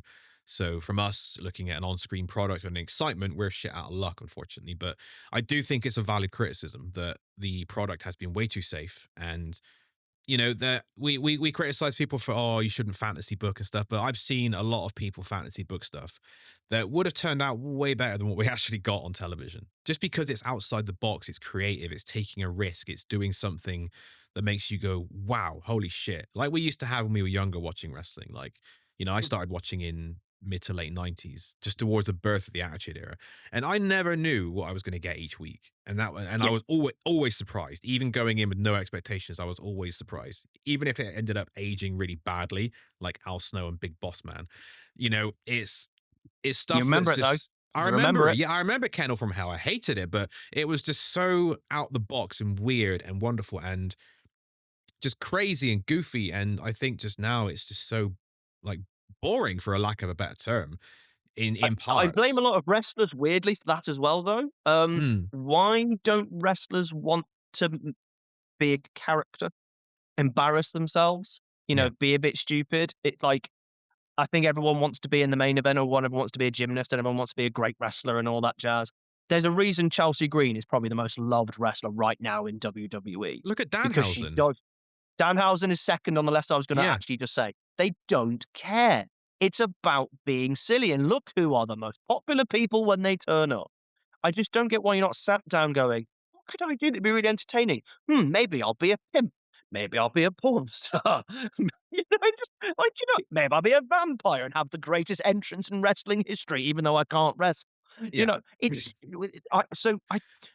who's pitching? Is anyone pitching a character? Because we know Vince is obsessed with giving people characters. That's now gone, and Triple H clearly doesn't want to give anyone a character. Look He at Kit wants everyone to Wilson. just. Kit Kit Wilson, I think Wilson they is another great example. lightning in a bottle, because I think with Kit Wilson they've got a lot of a lot of luck on this one, because I think if Elton Prince hadn't got injured, we probably would not have this toxic Mm-mm-mm. masculinity gimmick with Kit Wilson. And No. I pitched an idea that when Elton Prince comes back, he needs to be the polar opposite archetype of Kit Wilson. He needs to be the Giga Chad character to kind of feud with Kit Wilson's You know, against toxic you know, masculinity. And why not? I don't want to make you sad, No. but I think Elton Prince gets released. Yeah, maybe. But I mean, it Because would be you're sad because right. I You're love Pretty right. Deadly. That's the Yeah. story. Yeah, yeah. But I love Pretty Deadly. I think, and Pretty Deadly were a great example of, like you say, people who are not afraid to just make a fool out of themselves. Jesters, for example. And we Yeah. need jesters. We've always needed jesters in wrestling. And, I think you might be right. People may just not be willing to do that. Maybe, outside the lower to mid card, which is where we tend to see these kind of gimmicks. Chelsea Green, Yeah, like, if Danhausen, you look not back even in a the wrestler. Attitude Era, though, they only had one world title, and people like Godfather and Val Venis were still winning the Intercontinental Gold Dust. Championships. Yeah. Yeah, Like, great example. So you can't if your gimmick is good enough that you then put it into the ring, but you don't become a bad wrestler, you can still do it. Like, I look at someone like Lyra Valkyria, and I'm like, get yourself a gimmick. It doesn't have to be stupid gimmick either. Just give yourself some type of gimmick mhm. that will just give you that extra edge, because quite frankly, you might be the best in-ring worker in the company. When you get 20-minute matches, she never fails. She Nope. always delivers. She's And you're there great. going, could you imagine if you put something on top of it? Because you can't talk. You're a rubbish talker. Like, you sound like a child next to Bailey. It sounds very, Bailey, Bailey. And you're like, okay, Lyra, great. Go and do the ring now, because that's what we like. Do something fun, and that's where we are falling down. No one. I was happier when the War Raiders were a little bit more gimmicky, because guess Mhm. what? They're not on telly now. Because why would you put them Yeah. on TV? I think they are not long for the company, War Raiders. I think after that Alba I Femi think match, I think they're done. that was the end. Yeah. Yeah. Well, sadly, I also think they were quite slow as well, because they both had very severe injuries, and you looked at the intensity they had prior to both injuries to then afterwards. I feel that they're on a half pace. And I don't think it's necessarily their fault, because they No. got massively injured, but I do worry for them into the future. Yeah, and I don't think I've ever seen a babyface tag team get that low a reaction from the crowd consistently. It's And you can't say not Triple looking H good. didn't try either, because they were That's on a his- that's- WrestleMania card. and that's his boys from NXT as well. Yeah. So Yeah. couple more things on Raw and then we're out of here. So Stephanie versus Liv. I want to talk about this because I think there's a lot of mixed reaction to this one. I would say it's probably better than Rhea versus Jade. I can see what they're Yeah, trying to do with this. I can see, from a story, I can see what they're trying to do in terms of the story they're trying to tell. I have enjoyed the physical aspects of this feud. I like last week, Stephanie the week Yeah, before yeah, especially, that was yeah. great. I like Stephanie Verker when she is a badass kicking people's ass. I think she's got the Which is look what to. Yeah, she's a killer. Yeah, and she's a killer. I think if she goes on a generational heel run of just kicking people's ass, that is going to be an absolute perfect place for she her. should she should be a heel. Yeah, Like, I could. if you can't talk particularly well, usually you're a babyface, because you could just get crowd reactions by doing that, let's be honest, and a heel usually needs to talk, unless you're an ass-kicking heel, Yeah, and then it's perfect for someone who can't talk particularly well. That's what she's gonna do, goes in, kills people, scary. She should almost be similar to a Ronda Rousey, but in a kind of almost in an aura sense rather than in the martial arts, MMA sense sort of thing. Like the idea that when her music hits, it's a scary thing because she hurts people. yeah, yeah. And I think she'd be perfect for that in the She's future. great as well. She is, and she's got Yeah. such a great look, great presentation. She looks like she would Oh, kill you, and I can see yeah, why they've put her in a babyface role because they see her as very yeah, marketable and things like that, and that's yeah. fine. On the other side, we got Liv Morgan, who I think probably has done the best work of her career since the whole Judgment Day thing. I did not like the previous title run, the Ronda Rousey feud 2022 era Liv Morgan. Oh, that was And terrible. I think as much as currently she does come off as quite abrasive with something she says, like nails on a chalkboard, I do think that's by design. And I think by and large she's done, and even in the ring, I think she's improved tenfold. Um, Yes, I think yes. she's just been honestly one of the top stars in the women's division the last couple of years. I think she's really Mhm. nailed this down. How have you found this? How do you see it going? I see Liv Morgan winning the championship at WrestleMania. I mean, this whole card is very unpredictable, to be honest, but Yeah. I'm going to go with Liv winning this one, just because of You say it's what can come unpredictable, out we've of pretty it. much agreed on every match so far. Well, I mean, but if the other things happened, I would not be surprised. So if like Roman and Punk, Yeah. I can see either winning. I don't think either is Mhm. a safe bet, to be Yeah. honest. But what do you think of this one, Stephanie and Liv? I don't care. Hmm. It's really sad. Outside of the brawl from the week prior, which I thought was fantastic, Yeah. I don't care. Uh, I struggle with Liv because I like that she tries. I like that she's a heel. I like that she's abrasive. I think she's a really bad actress. Mm. I'm a professional actor. That is generally what I do by Okay. trade. So sometimes what other people would perceive as good, I struggle with, and that's a personal thing. Maybe Sam's the exact same. He's also a trained actor. We met at drama school. So, for example, do you remember last year when Naomi and Bianca had their cry off and stuff like that after Elimination Chamber, and everyone said Yeah. how amazing that was? I thought it was one of the worst things I'd ever seen. Okay. Neither could act, particularly Bianca. Bianca can't act Mhm. at all. She's a really bad actress. Naomi's better, but I really struggle with Liv because every time she speaks, I'm like, I don't believe you. Yeah. I don't believe you. And it takes me out of it watching, which is a real shame because what she's doing is fun and interesting and entertaining. But I don't go, I believe that's who you are. I don't think she actually believes her character enough. I actually enjoyed her when she was talking seriously to Finn. I thought she was better when she was like slow power tripping, slowly becoming the leader of the new day of the Judgment Day, which is actually what I think she should be. Okay. I actually think she should take over as the leader. I don't think they should kill the Judgment Day. I actually think they should get rid of all males and make it a female group under Liv Morgan, and then you can break those away so beautifully for storylines for the entire year. I really do. This feud, I don't care. The Spanish promo was all right from about a month ago now. It was Mhm. all right, but Liv cried, which was weird. Um, they didn't get across the story enough. The idea that Liv has had everything handed to her because everyone didn't get it because they're like, but Liv has had to go through terrible booking. And so I was like, that's not what they were saying. They weren't talking about booking, for God's No. sake. No, that's They not were true. talking about she made her debut in NXT. That was her first job, and there wasn't even a wrestling incubate. Sadly, when you're doing your hierarchy on the builds, Yeah. outside of the new ones that have just been added that have no build, So let's remove them, your Icy Ladder and your Seth Gunther. I got this as third worst. I don't Really? care. What's And your there's a bottom reason these two? two women's matches aren't the main event. What's I your don't bottom care. two? You mentioned that if the women's is last, that's been Yeah. terrible. Women's it's the three women's, really, Yeah, in yeah. reality. And sadly, I put fourth Becky and AJ because I think it's done. You know, they're not even put a stipulation on it. And it's really sad that, and I don't blame any of these women either, by the way. No, no, no. I blame the booking and the writing because I think if they gave all four of them a better storyline, I think the majority of them would deliver to a main event level. I really do. I think they've been abandoned storyline wise. Yeah. Completely abandoned.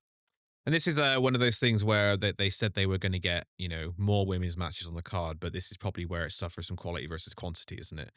And I think it's interesting what you said. So you are a professional actor and you see Yeah. this kind of thing through that lens, which I think is really Mm-hmm. interesting because, you know, you're obviously going to have, you know, more informed opinion on acting itself and different to other people. Who do you think, obviously, Liv is not for you? Who kind of impresses you the most in that regard from an acting perspective currently in the WWE product?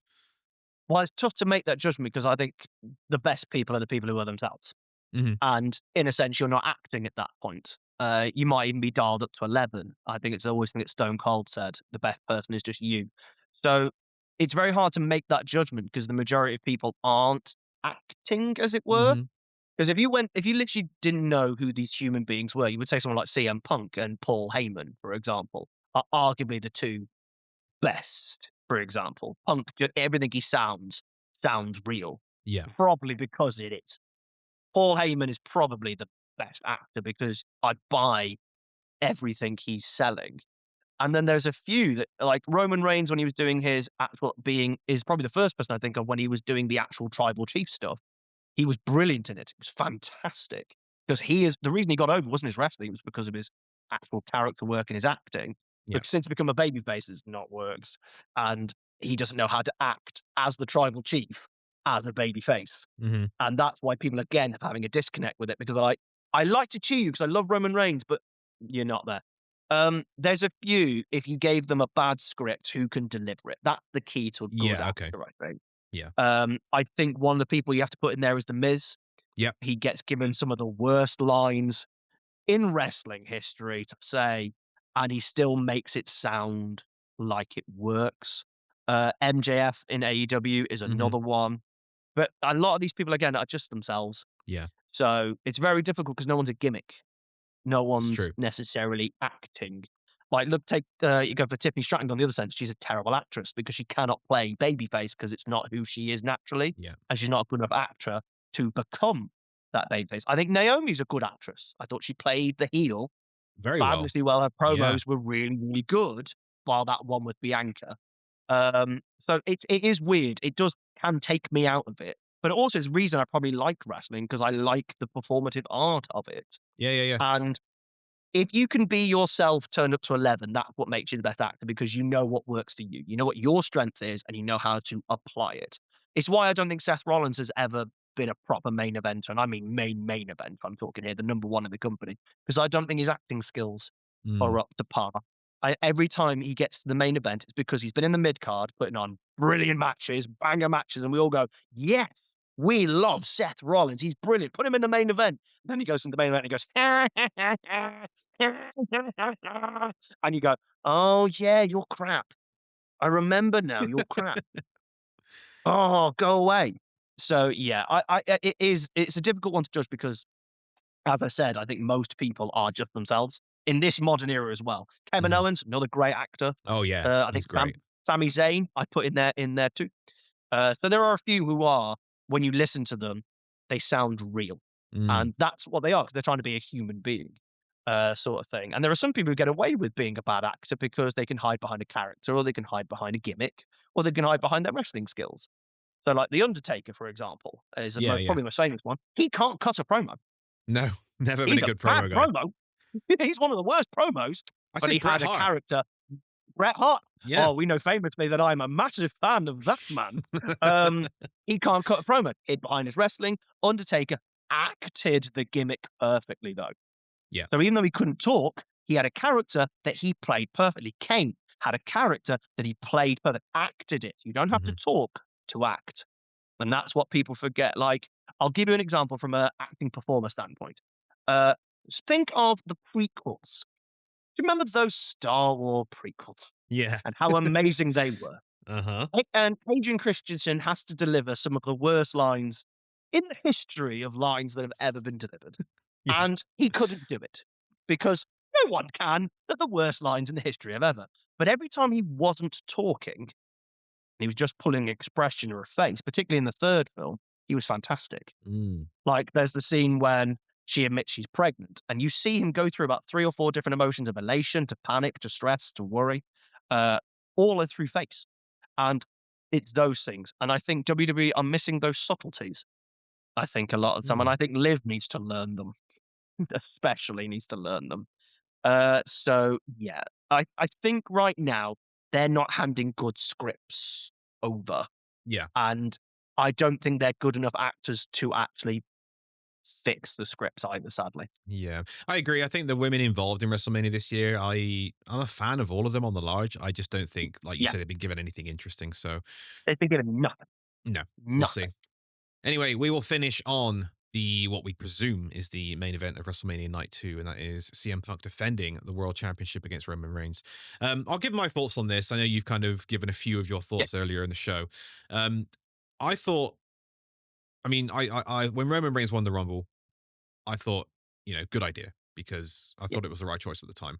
And I thought the first couple of weeks where they did the angles and the promos were fantastic. I thought we were really going to get a generate. And I even enjoyed the Usos solo segment with CM Punk because I like the idea of, I mean, for me, it was Jey Uso not being the yeet guy. He's back to being serious Jey who cares about his family. And, that really kind of resonated with me going back to the 2021 to 2023 angles. And on that point, I'm just going to jump in quickly on Yeah, that yeah. point. Go They ahead. came out this week not to the Yeet stuff. Yeah, new theme Did, music. Thank God. mm, yeah, I think I th- interesting. I think I think there's a larger story beyond WrestleMania with the Usos and I Roman agree. Reigns. But I I do. think I that agree. Roman and Punk. I think that the old promo is where people started to kind of veer one way or the other. Now, Yeah. I kind of understood it at the time because I think that the reason that was done, I've taken this whole thing as Roman Reigns and CM Punk both think they're in each other's heads and both think they're winning. Mhm. And for Roman to say that line and for Punk to, react was a sign that Roman's in Punk's head. Because I think that Punk Mhm. knows he's not getting any younger and that's a really personal thing to him. And Roman didn't react to I'm burying your father, burying next to your father kind of thing. And so I kind of said that. I was like, okay, I'll take that. I can kind of see what they're trying to do, but that's just me making that up. That's not something that's being made obvious on television, and that's not really where we Yeah. need to be as wrestling fans. You've And then pieced it together. I've pieced together what I think might be the case, and there's no proof as Yeah. to whether that's right or not, and that shouldn't be the case. Exactly. They should be Yeah. doing that. And from then on, I'm kind of with you where I've not checked out, but I'm kind of like, have they done everything they can too soon? And are we now just repeating the same? We got one more week of them in the same building, which I believe is not tomorrow, but the week after. So I'm kind of What? if this Why is on a can't Roman turn up every week? I Like, know I have Brock been Lesnar defending is. Roman. I have been defending Roman not turning up throughout the year because I understand the leukemia thing, right? It seems like Mhm. everyone else doesn't. But if you book to win be in the main event at WrestleMania, you can't. Can you not? He's not wrestling, so you can't go the tired leukemia thing because he's not wrestling. Mhm. And you could also have him turn up on the Sunday. You could pay for his hotel on the Sunday so he can get some rest and do everything he needs to do. Why can't he turn up every single week for WrestleMania? Like, I don't know. why can't he? I mean, Like, Brock just Lesnar for is. 6 weeks after Chamber, Yeah, Brock why Lesnar is. can't He's he be there. there? Brock Lesnar's there every week, and he's arguably more part time than Roman is. Yeah, Um, it's but strange. I'm kind of it's on a it's like in the middle of a seesaw for me. I think that the 2 weeks Mhm. left, they can kind of either really drive this home or it can start to drag like it has done the past couple of weeks. I get they had to get physical, but the last 2 weeks have kind of just been polar opposites of just the same thing. And I Yeah. think it's kind of suffering from the product as a whole overutilizing the brawl, the pull apart brawl. Like Well, if we were just getting pull apart brawls in Punk and Roman, then it may have come across better, but we're getting it in every single feud. that And is Triple H's break his in case of MO. emergency. Yeah. Do a pull apart brawl, Yeah. and then it depends on if people are going to turn up to break it up or not. So Randy Orton gets to beat up Cody Rhodes and they just hang around on the outside. No one gets in. They don't even try to get in. Like, if Randy hit one with a chair, would that not have helped the idea that Randy's keeping him out of the ring? They literally, Randy Orton stops and stares into the hard cam while Pat chatted. He's telling me you can't get in the ring at that point. Can you not pull Cody out? Cody was on the ropes. Yeah. Literally on the ropes. Pull him out. It was really badly done. I Yeah. don't want to go back to that storyline, but it's really badly done. And this is the same, like, I'm annoyed because, as I said, I feel like they're doing two different storylines. I get you trying to piece, like, maybe saying they're trying to be each other's heads, but they've not made that a big deal. No. Like, because, and this is the biggest problem with WWE, and this has been a problem actually for about 20 years. If you're in a feud with somebody, you only seem to be in matches that involve that person. And you also only ever in segments with that person, or a satellite at the very most. Why can't Punk do a backstage promo with an interview, which they don't do anymore, they're just dead, these proper interview things, and then later on Roman do one on his own, separately, rather than having to go into the ring, do 10 minutes, and then the next people come out and it's just on repeat. Because when you said about the old thing, Punk ruined the old thing by going, I'm happy that I'm old. Yeah. Roman doesn't get to call me old. You're like, well, that's negated that meaning anything. So, is he in your head or is he not? Are you unhappy that the guy who you didn't train, who was your boy but not really your boy because they didn't make that big a deal either? People don't know what a boy is. If you're a fan, it made no sense. If you were just a non-fan, not a non-backstage fan. And then, Roman's like, I want to do this alone. Jimmy, get out. But then Jay and Jimmy attack and Roman happily joins it. It makes no sense. And you know what? I've already forgotten what happened on Raw between the two of them. We're literally talking right now, and I'm genuinely no. Before you tell me, I'm genuinely right now going through my Rolodex of what happened, and I have forgotten. I'll tell you why, is because what happened on Raw was basically the exact same thing that happened the previous week, only Punk put Roman through a table instead. Yeah, I thought that's what it was. Yeah. I felt that they've... Do you remember watching Bray Wyatt before he was the Fiend? Yes. And when he was post-Wyatt family, and he'd get into feuds with people randomly for no reason. And let's say Dean Ambrose. And then the first night on Raw would be brilliant because he'd cut his amazing Bray Wyatt promo. And then you're like, oh, you've blown your load now. Yeah. You've got nothing to go for the next 3 weeks. Is that what's happening here? And that's exactly what's happening here. They've blown their load on that amazing promo post-Royal Rumble that they should have saved till after the Elimination Chamber because it screwed over the Finn Balor storyline. Because you're like, well, Finn's definitely not winning because Finn hasn't interacted with Roman Reigns and they've just built the Roman Reigns Punk story. So the Finn Balor thing made no sense. Yeah. So why wasn't that promo the first night? And Roman Reigns comes out and goes, after Elimination Chamber, goes, I'm facing you. And then they do the promo. And then that puts you forward a few weeks. And I still think they need to make it clear that Roman Reigns can't do it alone. That's the story. They don't need the order in each other's head. It should be Roman in his own head, worried that he can't do it alone because he hasn't won a match yet on his own since WrestleMania 40. Hasn't won a match on his own. Like, he's had tag team matches he's won and War Games. The Royal Rumble is the only match he's won, but it's a Royal Rumble, Yeah. That's the story. You can't win without the bloodline behind you. And then now we'd have Punk win against Roman and Roman go deranged and actually want to turn heel because he can't do it or struggles. Roman never struggles. Ever. Roman has never struggled, and that's why I struggled with the character. It was fine when he was doing the bloodline stuff because that was amazing because he doesn't need to not struggle because he is the godfather of SmackDown. But do you remember when he came back from his leukemia at WrestleMania 35? Yeah. I booked that he should have lost to Drew McIntyre, and it should have been I'm trying to get back to speed and I can't get there. That would have been really interesting. But no, he won and went back to winning again, and no one cared. And this is the problem. I don't care about Roman Reigns because he either just wins or he wins because it's Roman wins lol. Let's be honest, Roman wins lol is very similar. It feels that way just from a heel standpoint. And please demonstrate a storyline of struggle. He doesn't struggle. He's not worried. He's worried. Like, even Stone Cold went through worry and panic. Even The Rock went through it. The Roman hasn't. And that would make this match at WrestleMania really interesting, that Roman is desperately trying to do it alone and can't. and getting more panicked and getting maybe more heelish and maybe having to think he's got to cheat and stuff like that, or maybe call people over and then they kind of come out and he goes, no, no, no, go back, I actually don't need. That'd be great. Yeah. They're not doing it. They're not doing it though. We got 1 week left of Roman Reigns and CM Punk in the same building, and that is the go home show to WrestleMania. So I guess we will see what happens there. Sam, it's been a great show. Thank you very much for being my Thank you so guest. much. Anything else you want to add from what you've seen the past week? I'd like to apologize for the fact that I have spoken for nearly 2 hours.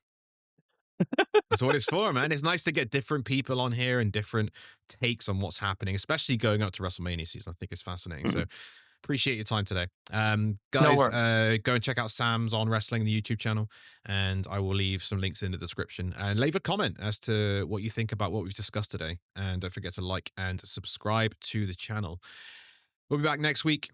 From me and from Sam, thank you very much for joining us, and we'll see you next time on Zeus Backstage.